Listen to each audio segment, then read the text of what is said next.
الحمد لله وكفى وسلام على عباده الذين اصطفى أما بعد أعوذ بالله من الشيطان الرجيم بسم الله الرحمن الرحيم وأما ما ينفع الناس فيمكث في الأرض سبحان ربك رب العزة عما يصفون وسلام على المرسلين والحمد لله رب العالمين اللهم صل على سيدنا محمد وعلى آل سيدنا محمد وبارك وسلم۔ مکارم اخلاق میں سے چوتھا خلق حاجت مند کی مدد کرنا، بھائی کی ضرورت کو پورا کرنا، محتاج کی خدمت کرنا۔ قرآن مجید میں ایک سورت کا نام النمل ہے۔ نمل کہتے ہیں چونٹی کو۔ تو یہ نام پڑھ کر حیرت ہوتی ہے کہ چونٹی کے نام پہ سورت کا نام رکھا گیا اور اس سورت میں چونٹی کا تذکرہ بھی ہے۔ تذکرہ کیوں ہے؟ کہ سلیمان علیہ السلام اپنے لشکر کے ساتھ جا رہے تھے، راستے میں کچھ چونٹیاں پھر رہی تھیں۔ ایک چونٹی نے ان کے آنے کی بات کو جلدی فیل کر لیا، تو اس نے دوسری چونٹیوں کو کہا کہ دیکھو سلیمان علیہ السلام کا لشکر آ رہا ہے، ایسا نہ ہو کہ وہ تمہیں پاؤں کے نیچے مسل دے، تم اپنے بلوں میں گھس جاؤ۔ تو اس چونٹی نے باقی چونٹیوں کی خیر خواہی کی۔ قالت نملۃ یا ایھا النمل ادخلوا مساکنکم۔ مفسرین نے لکھا کہ ایک چونٹی اگر باقی چونٹیوں کی خیر خواہی کرتی ہے تو پروردگار عالم اتنے خوش ہوتے ہیں کہ قرآن مجید میں تذکرہ بھی کرتے ہیں، سورت کا نام بھی اس کے نام پہ رکھ دیتے ہیں۔ ایک بندہ اگر اللہ کے کسی بندے کی خیر خواہی کرے گا، اللہ کو یہ بات کتنی پسند ہوگی۔ اسی حدیث پاک میں فرمایا خیر الناس من ينفع الناس، انسانوں میں سب سے بہتر انسان وہ ہے جو اللہ کے دوسرے بندوں کو، انسانوں کو فائدہ پہنچاتا ہے۔ تو فائدہ پہنچانا یہ انسان کے اچھے ہونے کی علامت ہے۔ نبی علیہ الصلوۃ والسلام نبوت کے اظہار سے پہلے بھی محتاجوں کی مدد فرماتے تھے، لوگوں کا ہاتھ بٹاتے تھے، ان کے بوجھ اٹھاتے تھے۔ چنانچہ جب غار حرا سے واپس تشریف لائے تو خدیجہ الکبریٰ رضی اللہ تعالی عنہا نے پوچھا کہ آپ کو کیا فیل ہوتا ہے؟ تو نبی علیہ السلام نے فرمایا کہ ایسے لگتا ہے کہیں میری موت نہ آ جائے۔ تو یہ سن کے انہوں نے کہا کلا، ہرگز نہیں، اللہ تعالیٰ آپ کو ضائع نہیں ہونے دیں گے۔ اور پھر انہوں نے اپنی بات کی سپورٹ میں دلائل دیے، فرمانے لگیں انک لتصل الرحم، آپ رشتہ داروں سے رشتہ داری جوڑتے ہیں، یعنی اچھی رشتہ داری کا تعلق رکھتے ہیں۔ وتحمل الکل، بے سہاروں کا بوجھ اٹھاتے ہیں۔ وتکسب المعدوم، اور جس کے پاس کچھ نہیں ہوتا اس کو کما کے دیتے ہیں۔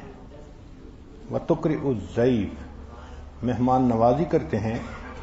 وتعین علی نوائب الحق، اور حق کے راستے میں آپ لوگوں کی مدد کرتے ہیں۔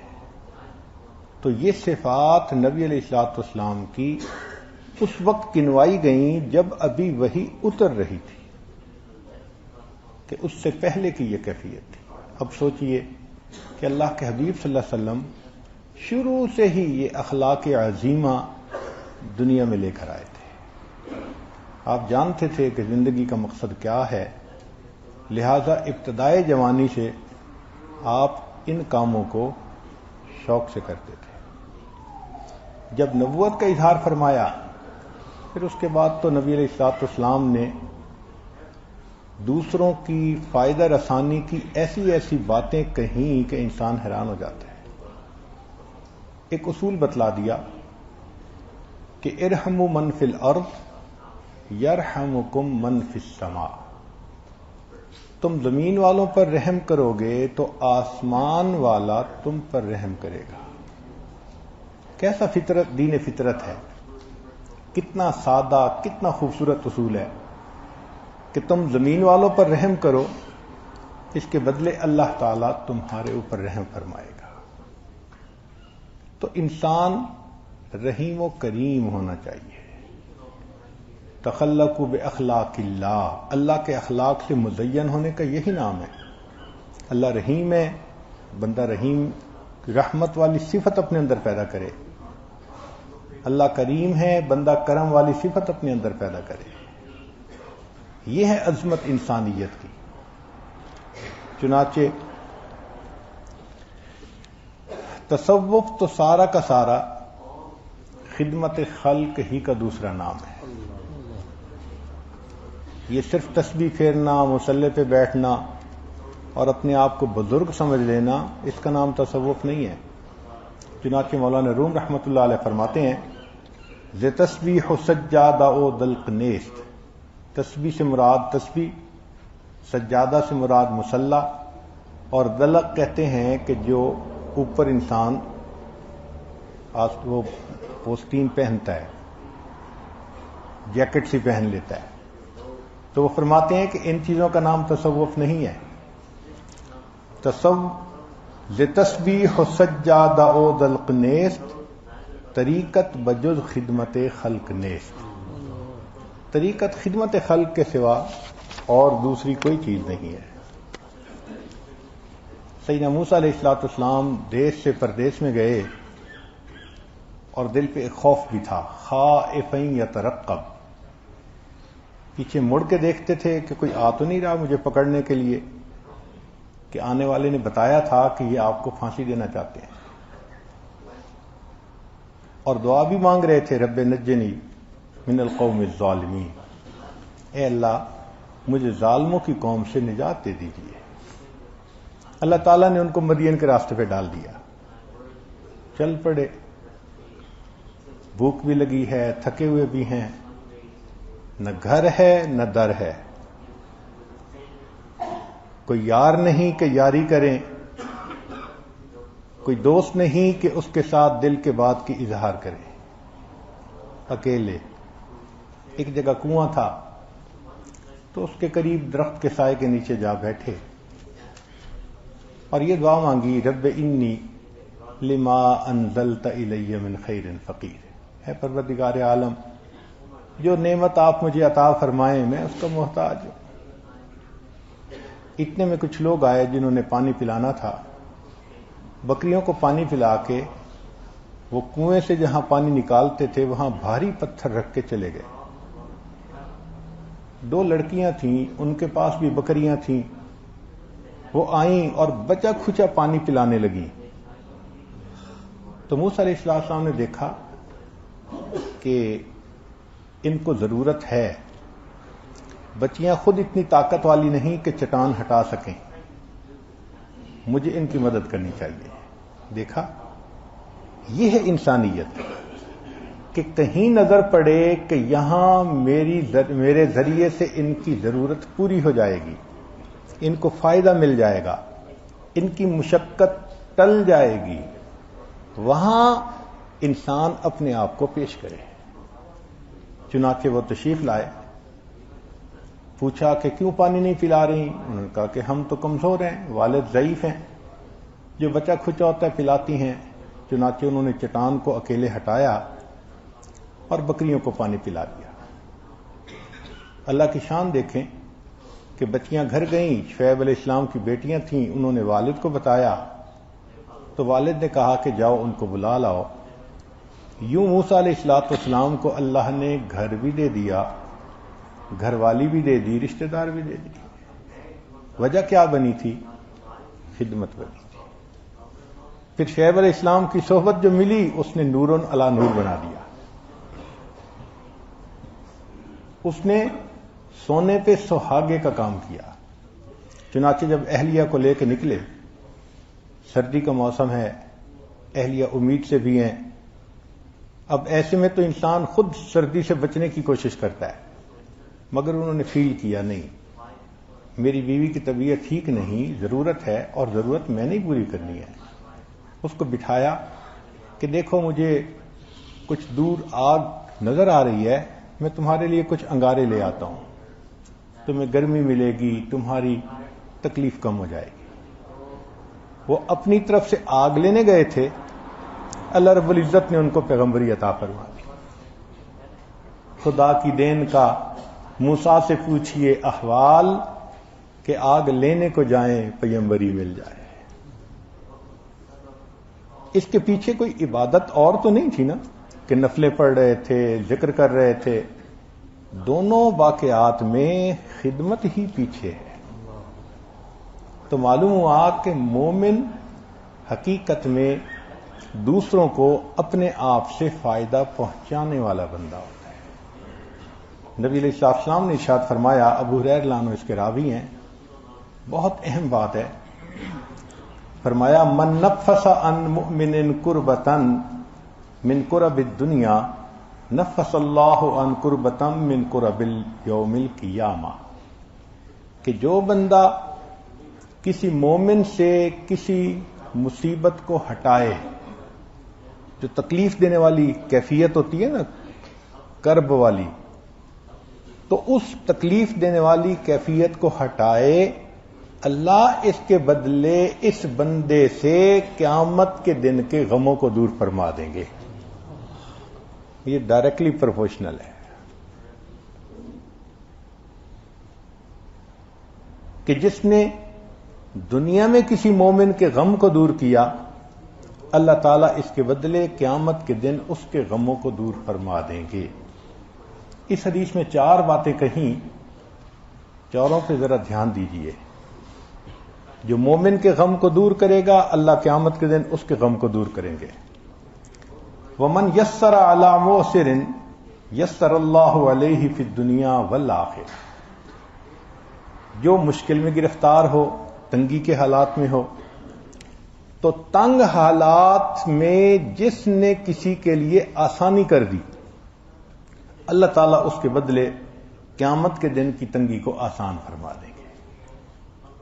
ہوتا ہے نا، کوئی بندہ پھنس جاتا ہے حالات میں، اس کی مدد کر دینا، اس کو مشورہ دے دینا، مورل سپورٹ دے دینا، کوئی ایسا کام کر لینا کہ جس کی وجہ سے اس تنگی کے حال میں سے وہ نکل جائے. فرمایا جو مومن کو تنگی میں سے نکالے گا، اللہ تعالیٰ قیامت کے دن اس کو قیامت کی تنگی سے آسانی فرما دیں گے. پھر تیسری بات فرمائی، وَمَنْ سَتَرَ مُسْلِمًا سَتَرَهُ اللَّهُ فِي الدُّنْيَا وَالْآخِرَةِ. جو کسی مومن کی عیب پوشی کرے گا، ستر پوشی کرے گا، اللہ تعالیٰ دنیا اور آخرت میں اس کی ستر پوشی فرمائیں گے. صرف آخرت کا وعدہ نہیں کیا، دنیا میں بھی ستر پوشی کریں گے اور آخرت میں بھی ستر پوشی فرمائیں گے.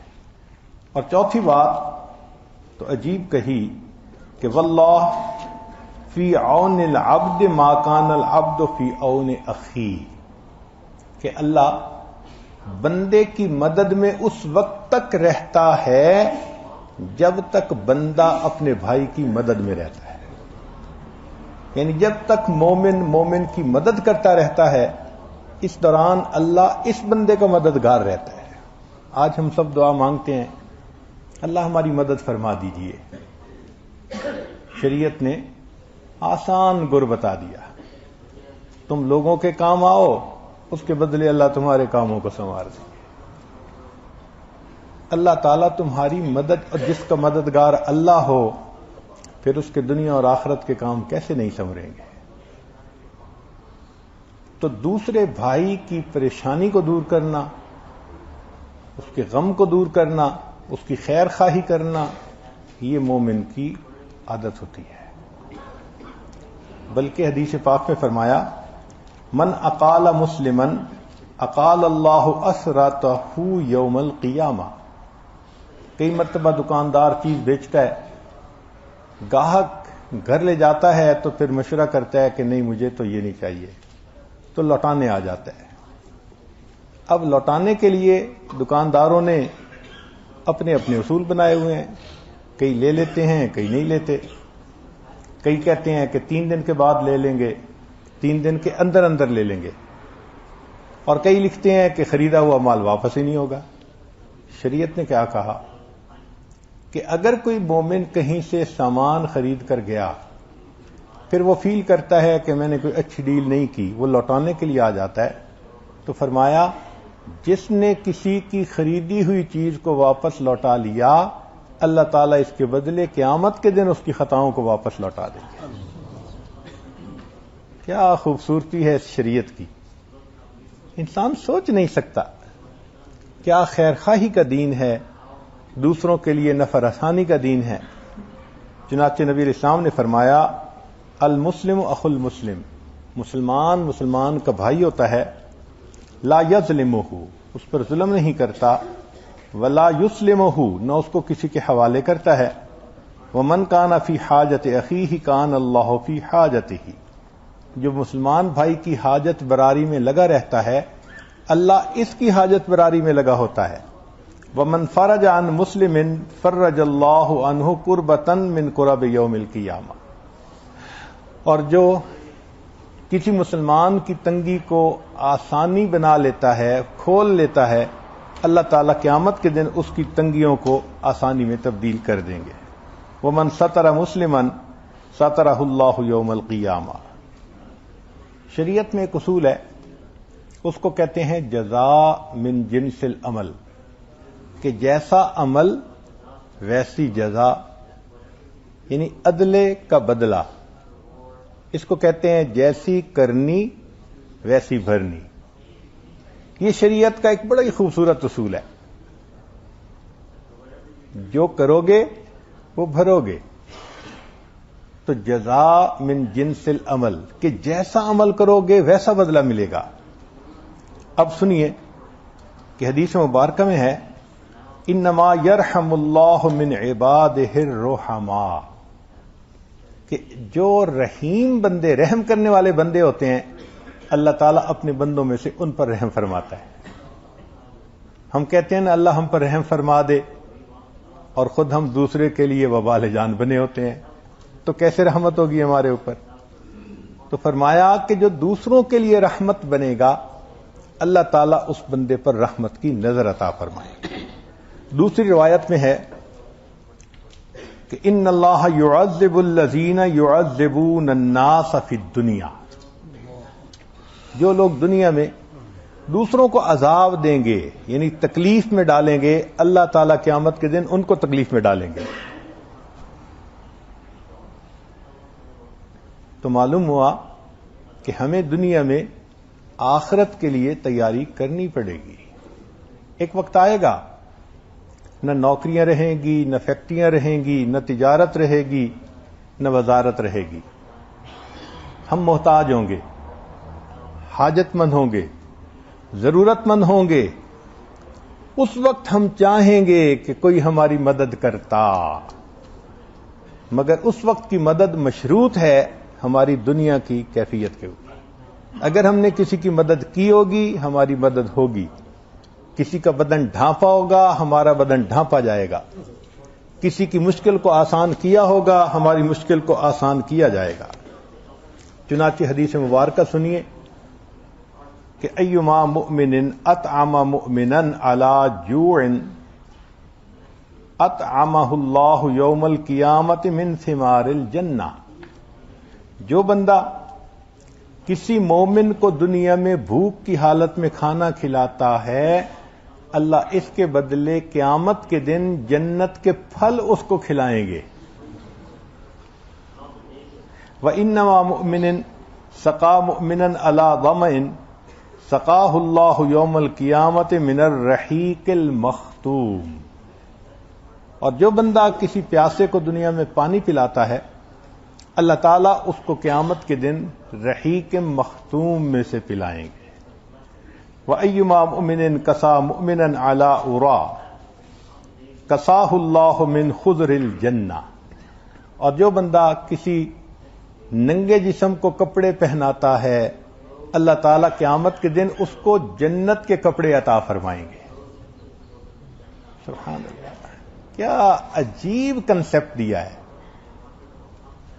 ان احادیث کو پڑھ کر کوئی بندہ انکنسیڈریٹ نہیں رہ سکتا. ہوتا ہے نا لاپرواہی کرنا، احساس ہی نہ کرنا، بے حس بن کے رہنا، ہو ہی نہیں سکتا. کیسے ہو سکتا ہے؟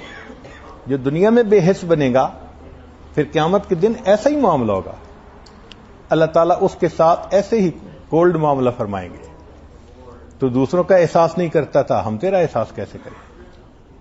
سنیے ہماری ضرورت کا وقت کب ہوگا. ابن مسعود رضی اللہ عنہ فرماتے ہیں کہ یحشر الناس یوم القیامت اعریٰ ما کانوا قط. قیامت کے دن جتنے بھی انسان ہیں سارے کے سارے ننگے کھڑے کیے جائیں گے. مستثنا نہیں ہے کوئی، سارے ننگے ہوں گے. وَأَجْوَعَ مَا كَانُوا قَطُّ.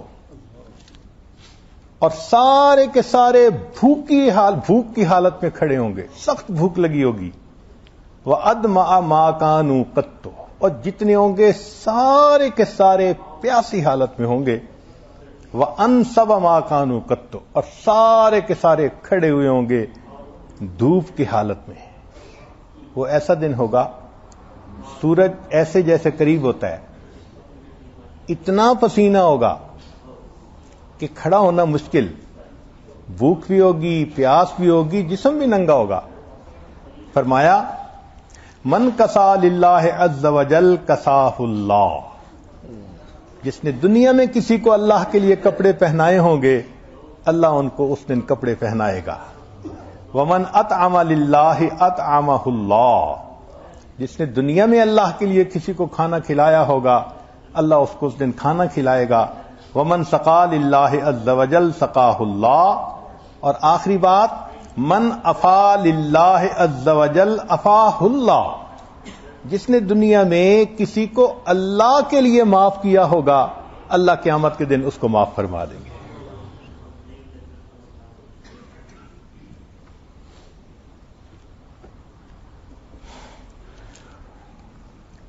یہ تو آخرت کی تیاری ہے. اپنی ضرورت کے وقت کے لیے آج تیاری کرنی ہے.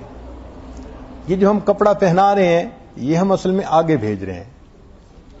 یہ آگے جائے گا اور قیامت کے دن ہمارے جسم کو ڈھانپے گا. یہ کھانا قیامت کے دن ہماری غذا بنے گا. یہ پانی قیامت کے دن ہماری پیاس کو بجھائے گا. تو یوں سوچیں کہ ہم کیا احسان کر رہے ہیں، اس کے بدلے اللہ تعالیٰ یہ نعمتیں بہتر حالت میں ہمیں لوٹائیں گے. اور آج اگر تیاری ہی نہ کی تو پھر انسان قیامت کے دن حسرت سے اپنے ہاتھ میں لے گا. ایک روایت ہے انس رضی اللہ عنہ سے کہ نبی اسلام نے فرمایا ان رجلا من اہل الجنت یشرف یوم القیامت علی اہل النار. قیامت کے دن ایک جنتی بندے کو جہنمیوں کے سامنے لایا جائے گا. یعنی یہ جنت میں ہوگا مگر جنت اور جہنم کے درمیان جو ہوگا اس کو اللہ تعالیٰ ٹرانسپیرنٹ کر دیں گے تو ایک دوسرے کو دیکھ سکیں گے. تو جب یہ دیکھیں گے ایک دوسرے کو تو جہنم میں ایک بندہ ہوگا جو آگ میں جل رہا ہوگا. فَيُنَادِيهِ رَجُلٌ مِّنْ أَهْلِ النَّارِ. تو جہنمی لوگوں میں سے ایک بندہ ندا دے گا، پکارے گا یا فلاں هل تعرفنی، اے فلاں تو مجھے پہچانتا ہے؟ فیقول اللہ واللہ ما اعرفک من انت.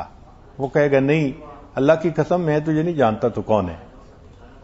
فیقول انا الذی مررت بی فی دار الدنیا فاستسقتنی شربۃ من ماء فسقیتک.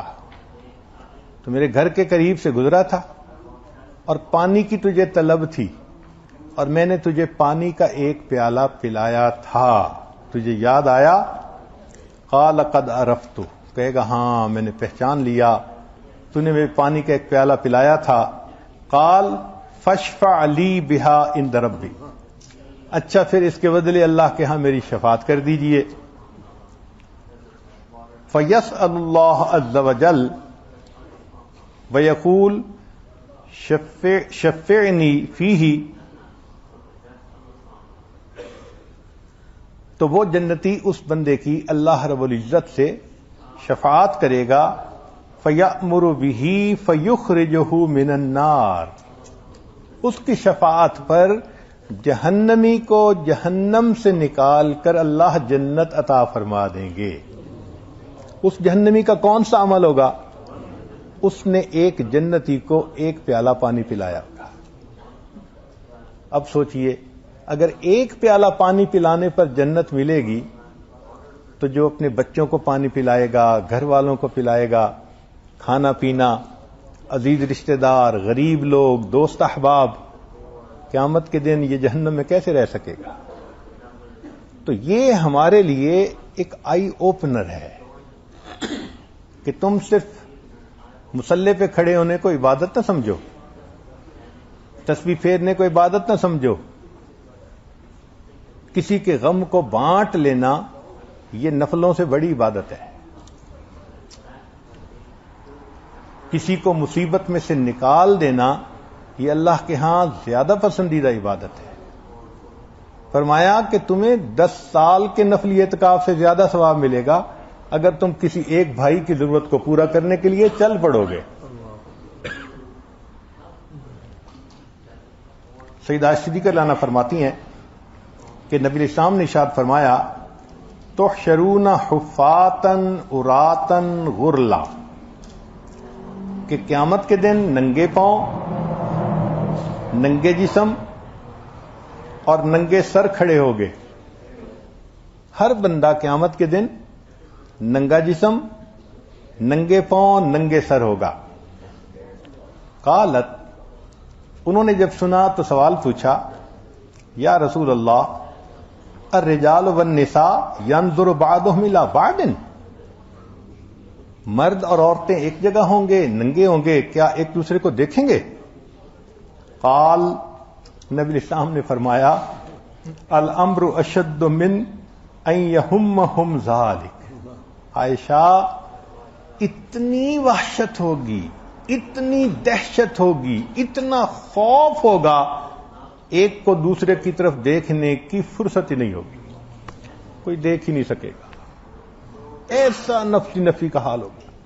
امام غزالی رحمۃ اللہ فرماتے ہیں کہ جہنم کو پیش کیا جائے گا اور جہنم چنگھاڑے گی، اللہ آزاد کیجئے مجھے ان لوگوں کے لیے جو تیرے نافرمان تھے۔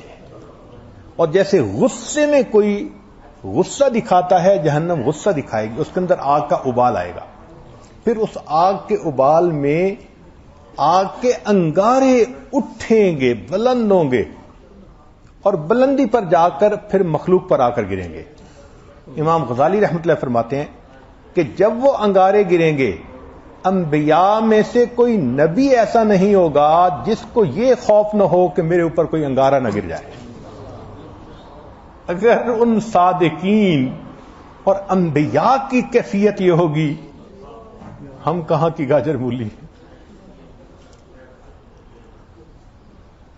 ہمیں اپنے بارے میں سوچنے کی ضرورت ہے۔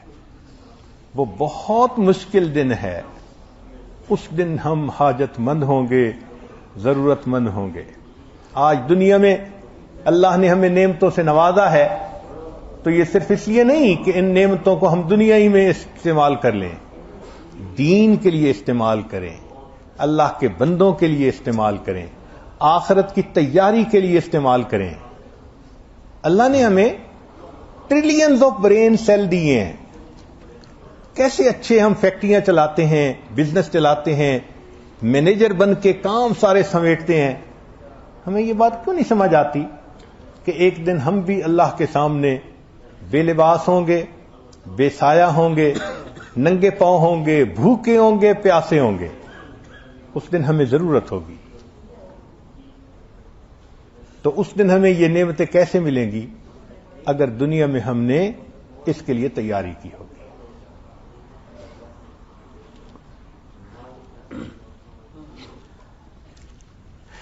نبی علیہ الصلوۃ والسلام ارشاد فرماتے ہیں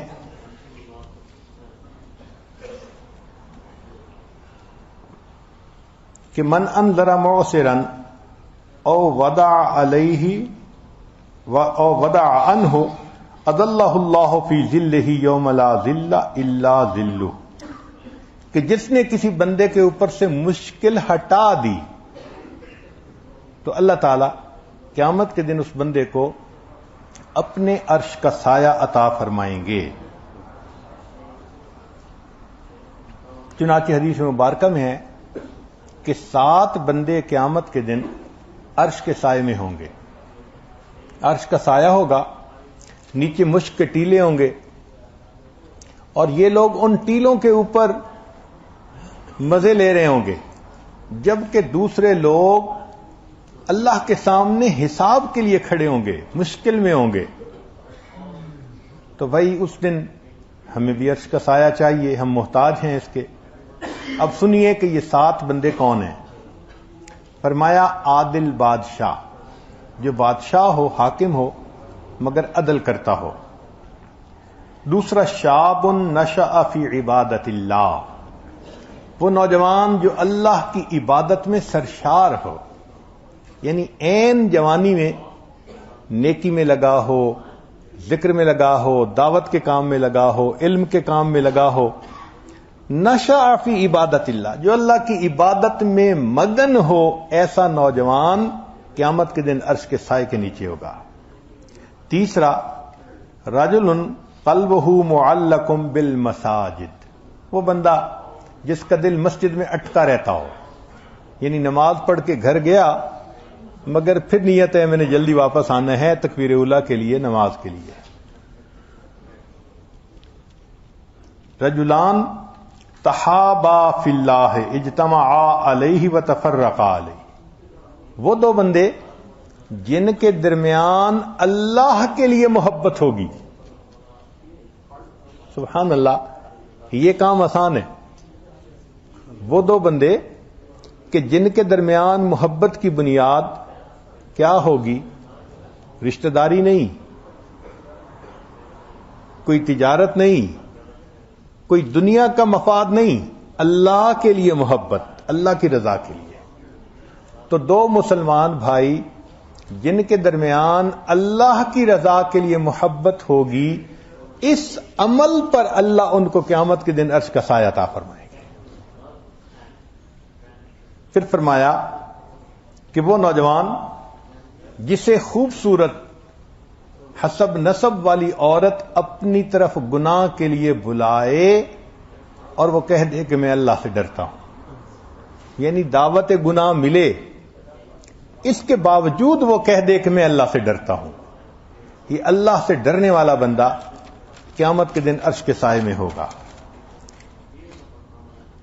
اور فرمایا کہ چھٹا وہ بندہ کہ جو دائیں ہاتھ سے اللہ کے راستے میں صدقہ دے مگر اتنا خاموش کہ بائیں ہاتھ کو پتہ نہ چلے،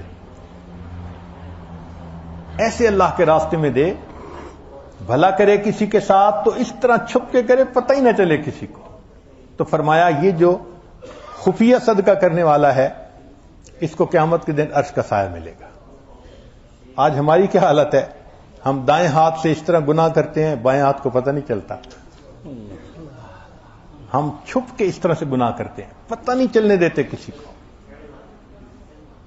اللہ تعالیٰ فرماتے ہیں، اللہ کے حبیب صلی اللہ علیہ وسلم، کہ جو صدقہ اللہ کے راستے میں ایسے دے کہ بائیں ہاتھ کو پتہ نہ چلے، یہ بھی اللہ کے راستے میں ہوگا۔ اور چوتھا بندہ کہ وہ بندہ جو خلوت میں اللہ کے ذکر میں، اللہ کی یاد میں بیٹھا اور اللہ کی یاد میں اس کی آنکھوں سے آنسو نکل آئے، یہ اللہ کی محبت میں رونے والا، یہ بھی قیامت کے دن عرش کے سائے میں ہوگا۔ ساری دنیا روتی ہے، کوئی صحت کی وجہ سے روتی ہے، کوئی نقصان کی وجہ سے روتی ہے، کوئی ضرورتیں پوری نہ ہونے کی وجہ سے روتی ہے. اللہ کے لیے رونا, اللہ کی محبت میں رونا, یہ بہت کم ہے. تو ایسا نوجوان جو اللہ کی محبت میں روئے, فرمایا یہ بھی قیامت کے دن عرش کے سائے میں ہوگا. دوسرے کی خدمت کرنا, کام آنا, یہ بڑی عبادت ہے. چنانچہ ایک روایت ہے, نبی علیہ الصلوۃ والسلام نے سفر فرمایا تو سفر میں کچھ لوگوں نے روزے رکھے ہوئے تھے, وہ زیادہ تھے. کچھ تھے کہ جنہوں نے انٹینشنلی روزہ نہیں رکھا تھا, نفلی روزے تھے کہ بھائی سفر ہے, گرمی ہے, باقی لوگوں کو روزے والوں کو مشقت ہوگی تو ان کو خدمت کے لیے بندے چاہیے تو ہم ان کی خدمت کریں گے. ایسا ہی ہوا کہ جب منزل پہ پہنچے تو روزے والے تو نڈھال تھے, وہ جا کر لیٹ گئے.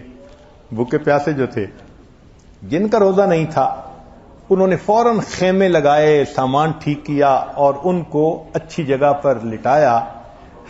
نبی علیہ السلام نے فرمایا ذهب المفطرون اليوم بالاجر, کہ آج کے دن افطار کرنے والے روزہ رکھنے والوں سے اجر زیادہ لے گئے. روزے والوں کو اجر نہیں ملا, افطار والوں کو اجر زیادہ ملا, چونکہ انہوں نے دوسروں کی خدمت کی ہے. چنانچہ ایک صاحب سفر میں ہر وقت نماز میں, تلاوت میں مشغول رہتے تھے. صحابہ ان کی عبادت پہ بڑے حیران تھے. نبی اسلام کی خدمت میں حاضر ہوئے, اے اللہ کے نبی صلی اللہ علیہ وسلم, فلاں شخص کو دیکھا ہر وقت نماز میں, تلاوت میں, عبادت میں مشغول ہوتا ہے, کوئی اور اس کو کام ہی نہیں. نبی اسلام نے فرمایا اس کے کام کرتا کون ہے؟ حضرت اس کے 2 بیٹے ہیں, وہ اس کی خدمت کرتے ہیں. نبی اسلام نے فرمایا اس کے بیٹوں کو اس سے زیادہ اجر ملے گا. تو یہ احادیث کیا بتلا رہی ہیں کہ دوسرے کا کام آنا, خدمت کرنا, یہ نیکیوں میں سے ایک بڑی نیکی ہے.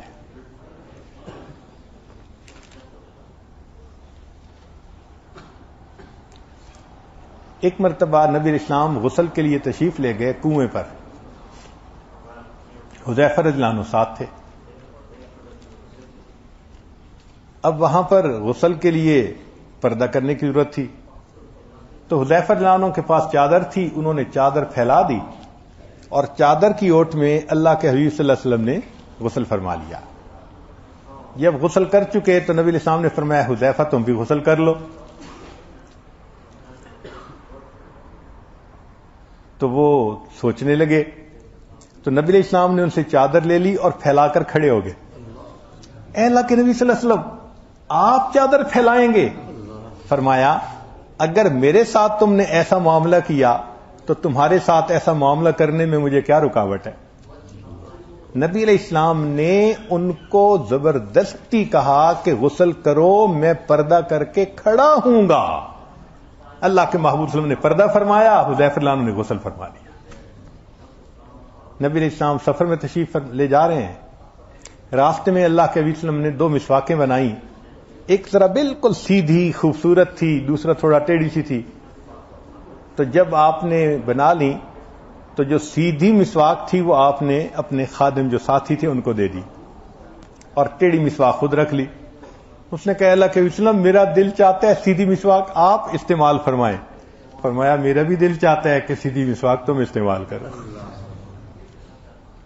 یہ اللہ کے حبیب صلی اللہ علیہ وسلم نے پریکٹیکل سکھا دیا کہ مومن کیسا ہوتا ہے, وہ دوسرے کے لیے کیا اچھائی کو پسند کرتا ہے, اس کی طرز زندگی کیسی ہوتی ہے. چنانچہ فرمایا کہ جو شخص مسلمان بھائی کی حاجت براری کے لیے چلتا ہے, حدیث میں یہ نہیں ہے کہ کام کروائے, کام ہونا نہ ہونا اللہ کے ہاتھ میں, یہ اس کی حاجت براری کے لیے چل پڑا, اللہ اس کو 10 سال کے نفلی اعتکاف کا ثواب عطا فرمائیں گے. اس لیے نبی علیہ الصلوۃ والسلام نے تربیت ہی صحابہ کو ایسی دی تھی کہ وہ ضرورت کے وقت میں دوسروں پر دل کھول کر خرچ کرتے تھے. مدینہ طیبہ میں مسلمانوں کو پانی کی تنگی تھی. دور ایک کنواں تھا اور تھا بھی ایک یہودی کا، ادھر سے پانی بھر کے لانا پڑتا تھا اور وہ پیسے بھی بہت چارج کرتا تھا۔ تو عثمان غنی لانو نے فیل کیا کہ بھئی مسلمانوں کو پانی کی ضرورت ہے، کوئی انتظام کرنا چاہیے۔ اس یہودی کے پاس گئے، بھائی آپ نے کنواں بیچنا ہے تو میں اس کو خرید لیتا ہوں۔ اس نے کہا نہیں جی میں نہیں بیچتا، میری تو کمائی ہے، کہ بھائی تمہیں مانگی رقم دے دوں گا۔ اس نے کہا نہیں جی نہیں، میں کیوں بیچوں اس کو، میرا سورس آف انکم ہے، میں نہیں بیچتا اس کو۔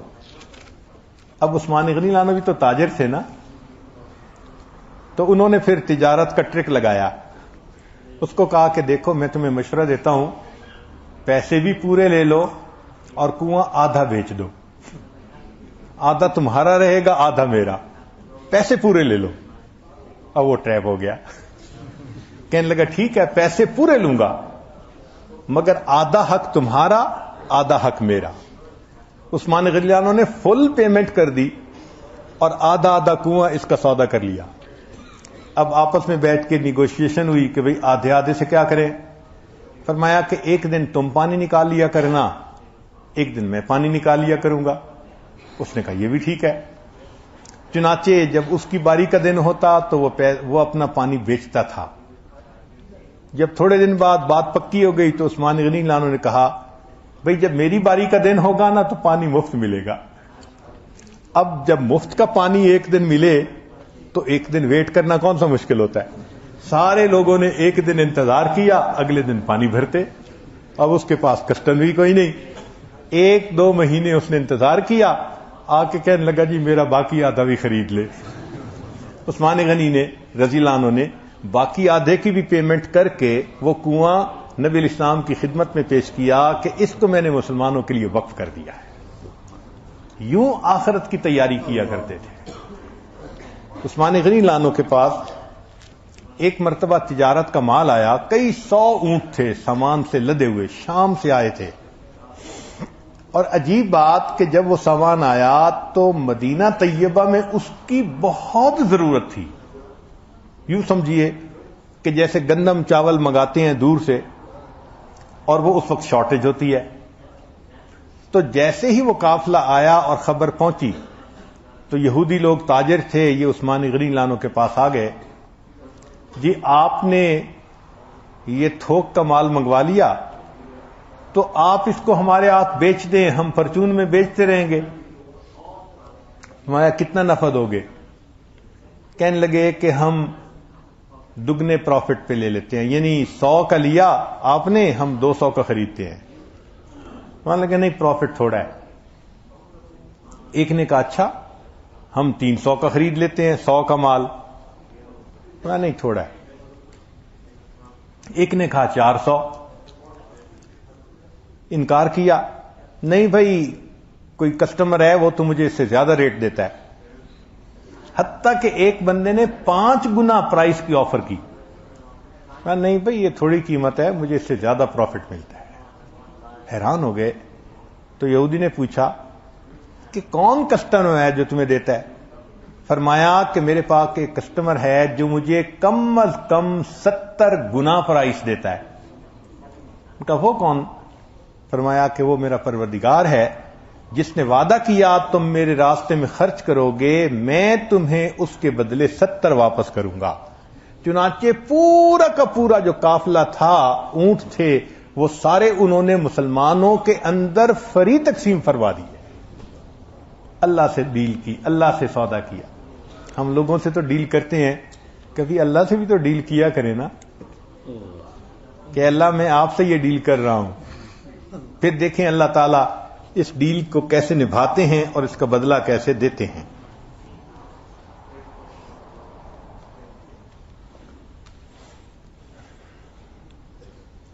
مکاشفۃ القلوب میں لکھا ہے کہ اللہ تعالیٰ نے اپنے بعض بندوں کو اس لیے پیدا کیا ہوتا ہے کہ وہ مخلوق کی ضرورت کے وقت کام آئیں۔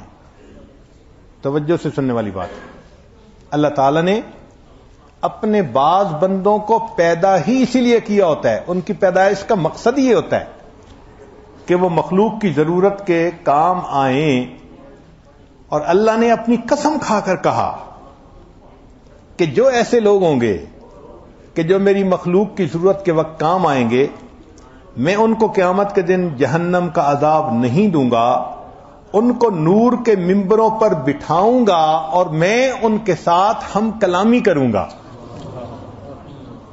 سبحان اللہ۔ لوگ اپنے حساب کے لیے تڑپ رہے ہوں گے اور اللہ ان کو مشک کے ممبروں پر، مشک کے ٹیلوں پر نور کے ممبر عطا فرمائیں گے اور ان کے ساتھ گفتگو فرمائیں گے۔ سبحان اللہ۔ اور پھر آگے فرمایا کہ دوسروں کا حساب ہو رہا ہوگا اور ان کے ساتھ میں گفتگو کر رہا ہوں گا۔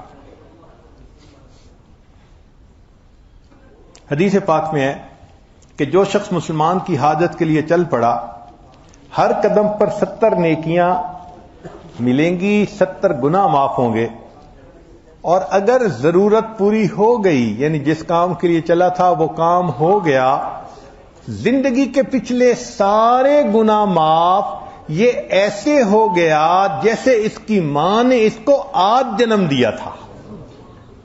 ساری میموری ڈیلیٹ کر دی جاتی ہے گناہوں کی۔ اب ذرا سوچئے، ایک مومن کی، ایک بندے کی ضرورت کو پورا کر دینا زندگی کے گناہوں کی پوری میموری ڈیلیٹ ہونے کے برابر ہے۔ اللہ اکبر کبیرہ۔ ایک حدیث پاک میں ہے کہ میں نے بعض لوگوں کو اپنی نعمتیں عطا کی ہیں، وہ اس نعمت کو لوگوں تک پہنچانے میں تنگی محسوس نہ کریں۔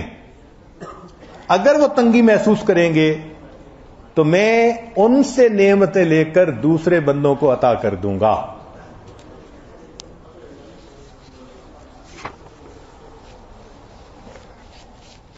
ہمارے اکابر،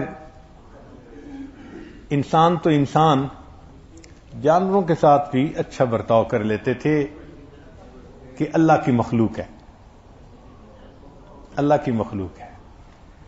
چنانچہ عبداللہ ابن جعفر کی باغات تھے بہت سارے، اور ایک حبشہ کی سائیڈ کا بندہ تھا جو اس کا کام کرتا تھا۔ ایک دن وہ اپنے باغات کو دیکھنے کے لیے آئے تو دیکھا کہ وہ بندہ کام کر رہا ہے، پسینہ بہا رہا ہے۔ دوپہر کے وقت اس نے تھوڑی دیر ریسٹ کا ٹائم نکالا۔ اس کے پاس 2 روٹیاں خشک تھیں، تو اس نے وہ 2 روٹیاں اپنے سامنے رکھیں کہ میں اس کو کھا لوں۔ اتنے میں ایک کتا آ گیا کہیں سے، تو اس حبشی نے ایک ٹکڑا اس کتے کو پھینکا۔ وہ زیادہ بھوکا تھا، کھا لیا تو اور اس نے باقی ٹکڑا پھینک دیا، حتیٰ کہ کچھ دیر میں اس حبشی نے 2 روٹیاں اس کتے کو کھلا دی اور دسترخوان سمیٹ کے کھڑا ہو گیا۔ تو عبداللہ بن جعفر ان سے پوچھنے لگے کہ تو نے کھانا نہیں کھایا؟ اس نے کہا جی کہ ہمارے اس علاقے میں کتا نہیں ہوتا،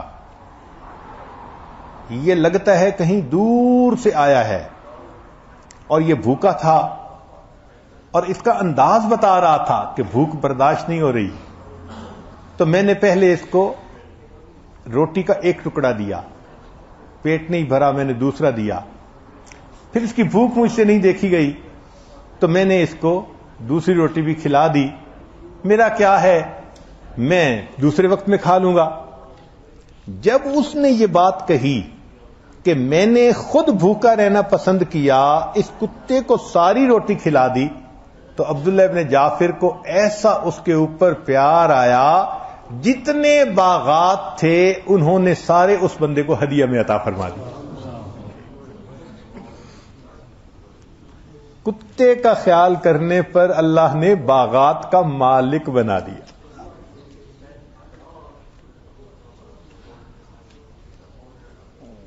ایک حدیث مبارکہ نبی علیہ الصلوۃ والسلام نے ارشاد فرمایا کہ بنی اسرائیل